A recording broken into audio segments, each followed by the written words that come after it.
आंखों देखा मामला है, ये कोई झूठी बात नहीं है। दुआ के ज़रिए से मैंने ठीक होते हुए देखा है। ख़ुद मेरे फादर को सांप ने डस लिया था और कुरान पढ़ पढ़ के उनका जहर उतारा गया था। पिछले कुछ दिनों से बागेश्वर धाम सरकार की धूम मची हुई है।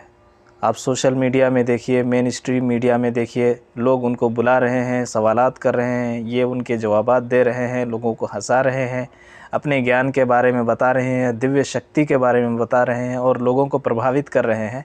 ऐसे मौके पर हमारे लिए ज़रूरी हो जाता है कि कुछ चीज़ों को पॉइंट वाइज समझें। खैर, हमें उनके डिटेल्स से कोई मतलब नहीं है। आप ख़बरों को लगातार सुनते हैं तो उनके बारे में ये भी पता चल चुका होगा कि वो कहाँ से भागे, किसने उनको चुनौती दी और उस चुनौती को स्वीकार करने के बजाय अपना देश लौट गए।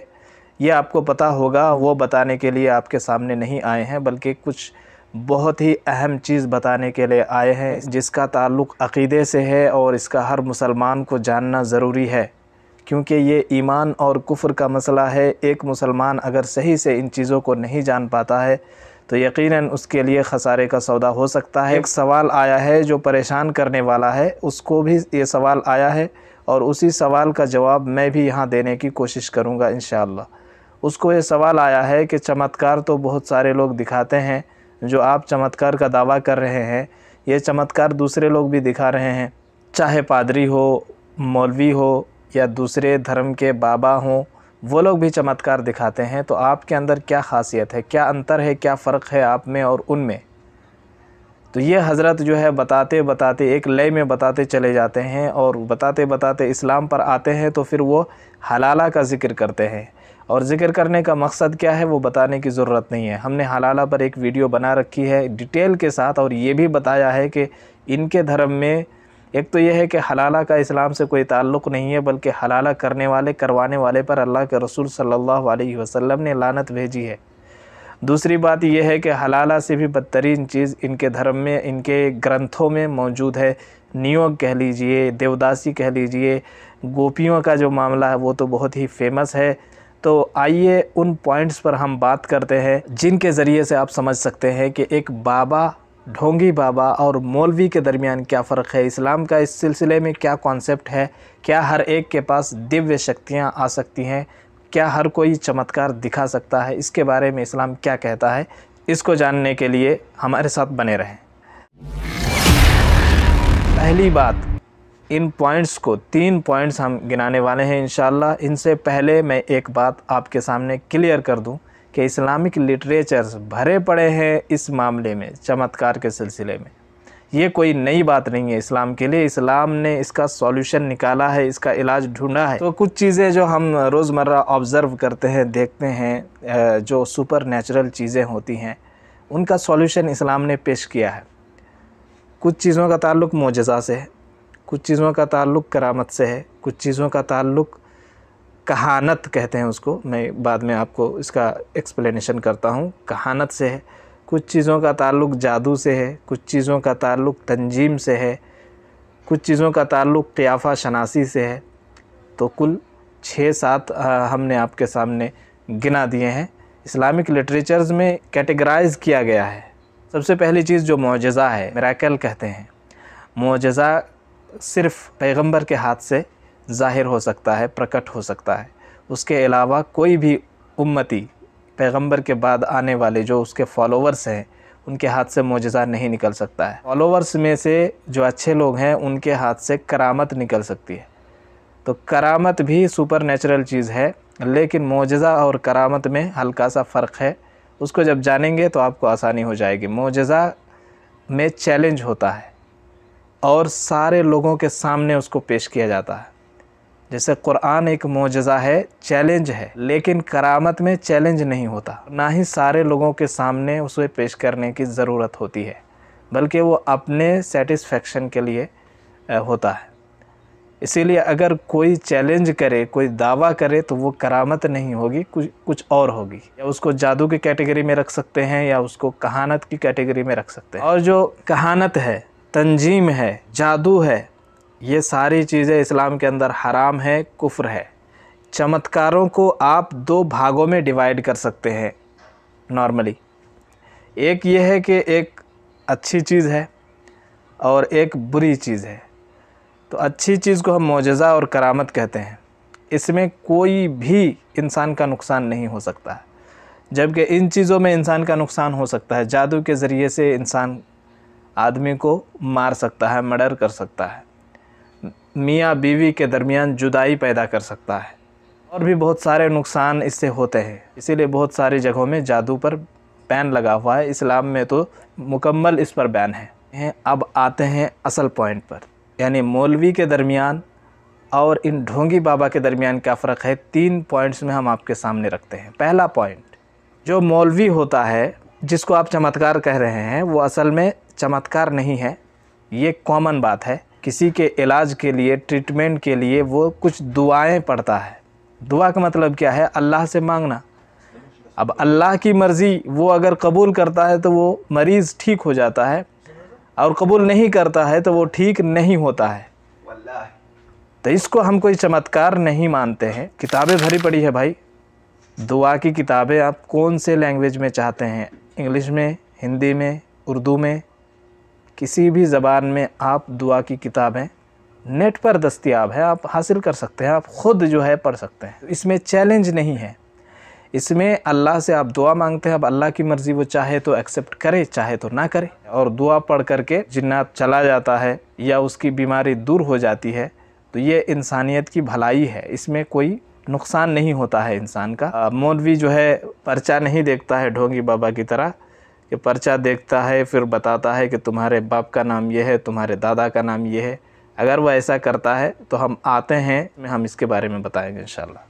तो ये फ़र्क हो गया हमारे यहाँ, जिसको आप कहते हैं कि चमत्कार है, वो हमारे यहाँ दरअसल दुआ है, और वो दुआ हर जगह मौजूद है और उसको आप ख़ुद हासिल कर सकते हैं। ये हमारे पास कोई छुपा हुआ ट्रिक नहीं है या छुपा हुआ मंत्र नहीं है जो किसी और को पता ना हो, बल्कि हमारे यहाँ पब्लिकली अवेलेबल है सब कुछ।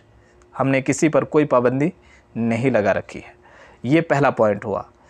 दूसरा पॉइंट जिसके ज़रिए से आप फ़र्क कर सकते हैं, रब से कांटेक्ट का दावा करना। कोई कहता है कि मेरा अल्लाह से कांटेक्ट है, भगवान से कांटेक्ट है। मौलवी ये कभी भी दावा नहीं कर सकता है कि उसका डायरेक्ट रब से कांटेक्ट है। रब, देखिए, दुआ करना और बात करना, यानी उधर से भी आदेश निर्देश आए और इधर से भी जो है आए, ये इस तरह की मैं बात कर रहा हूँ। तो इस तरह का कोई कांटेक्ट रब और बंदे के दरमियान नहीं है पैगंबर के गुज़र जाने के बाद। तो इस तरह का कोई अगर दावा करता है तो वो झूठा है। और ये ढोंगी बाबा दिन रात ये दावा कर रहा है कि उसका हनुमान जी से कांटेक्ट है, हनुमान जी उसको दिशा निर्देश देते हैं, ये करना है, ये नहीं करना है। इस्लाम ऐसा नहीं है कि अल्लाह ने पैगंबर मोहम्मद सल्लल्लाहु अलैहि वसल्लम को ही कुरान और हदीस दे दिया, उसी में सारी चीज़ें मौजूद है। अब दोबारा कांटेक्ट की ज़रूरत ही नहीं है। अब कांटेक्ट बंद हो चुका है, क्योंकि कोई भी आदमी उठ सकता है, दावा कर सकता है, बता सकता है कि मेरा रब से कांटेक्ट है, और उसके बाद वो जो चाहे, जिस चीज़ को चाहे, मर्ज़ी, अपनी मर्ज़ी के हिसाब से उस चीज़ को वो अपने लिए जायज़ कर सकता है, अवैध चीज़ को भी वैध कर सकता है। मेरा रब से, हनुमान जी से कांटेक्ट है, तो इसका मतलब ये है कि वो जो कहता है वो धर्म है, और वो जिस चीज़ से मना करता है वो अधर्म है। ये बहुत ही ख़तरनाक चीज़ है। जो मौलवी और ढोंगी बाबा के दरमियान फ़र्क है, उसका तीसरा पॉइंट ये है कि इस्लाम के अंदर गैब का दावा करना कुफ्र है। गैब का मतलब ये है कि इंसान के पास जिसके जानने का कोई सोर्स ना हो, उसकी जानकारी का दावा करना। गैब या मतलब जो गायब है, तो आपके पास जो जानकारी के सोर्सेज़ हैं, वो सोर्सेज़ वहाँ तक नहीं पहुँच सकते हैं, तो वो गायब है।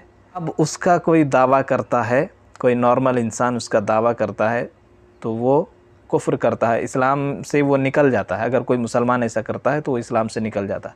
पैगंबर सल्लल्लाहु अलैहि वसल्लम ने तो यहाँ तक कहा है, जो इस तरह की भविष्यवाणी करने वाले या गैब की चीज़ें बताने वाले के पास जाता है, ख़ुद नहीं करता, जाता है, और की बातों को एक्सेप्ट करता है, मानता है, तो गोया कि वो मोहम्मद सल्लल्लाहु अलैहि वसल्लम पर उतरी हुई शरीयत का इनकार करता है। अब इससे बढ़कर चेतावनी क्या हो सकती है? एक मुसलमान कैसे गैब का दावा कर सकता है? और ये दिन रात गैब का दावा करता है, पर्ची लेता है, बताता है मुझे ये पता है, मुझे ये पता है, जिसके जानकारी का सोर्स नहीं, वो दावा कर रहा है।